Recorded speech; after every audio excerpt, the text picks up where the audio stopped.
The SNP is demanding a second independence vote after Michael Gove said the British government won't block one if it represents the settled will of the Scottish people. Scotland voted to remain part of the United Kingdom in 2014 by 55% of the votes to 45%. However, nationalists are demanding a second referendum in their bid to break up the UK. Currently, the British government is opposed, with Boris Johnson arguing the SNP should focus on Scotland's coronavirus recovery. However, speaking to the Mail on Sunday, Mr. Gove, the Cabinet Office Minister, opened the door to a second referendum.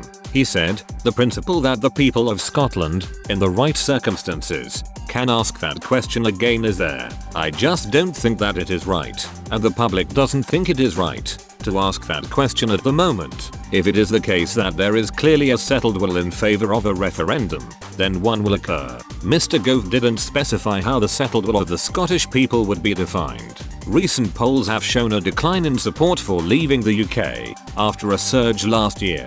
A panel-based survey of 1,287 Scottish residents, published in June, found only 48% want independence once the undecideds are excluded. Mr. Gove, who was born in Aberdeen, has previously said a referendum is unlikely before the next general election, due in 2024. Speaking to the Daily Telegraph in June, he commented, "I think it's foolish to talk about a referendum now. We're recovering from COVID. It seems to me to be at best reckless, at worst folly, to try to move the conversation onto constitutional division when people expect us to be working together in order to deal with these challenges." The SNP fell one seat short of a majority at May's Scottish Parliament elections. However, there is still a pro-separation majority at Holyrood, thanks to Green Party support. Ian Blackford MP, the SNP's Westminster chief, argued this shows another referendum as the settled will of the Scottish public. He said,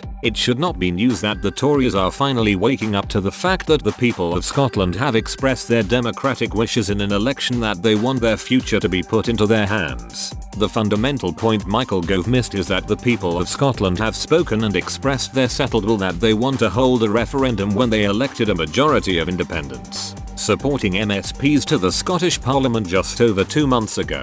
If Boris Johnson continues to ignore the mandate given by the people of Scotland to hold a referendum, then he will continue to tell the people of Scotland that their opinion does not matter." Unionists point out more Scots voted for pro-UK parties than nationalists in the Holyrood constituency poll. They also note senior SNP figures pledged the 2014 referendum would be a once-in-a-generation occurrence before it was held. The SNP has come under sharp criticism after newly released figures showed there were 1,339 drug misuse deaths in Scotland last year. This figure, nearly 3.5 times the English and Welsh figure, has been rising for the past 7 years. Scotland's annual number of drug misuse deaths is now nearly 3 times what it was a decade ago.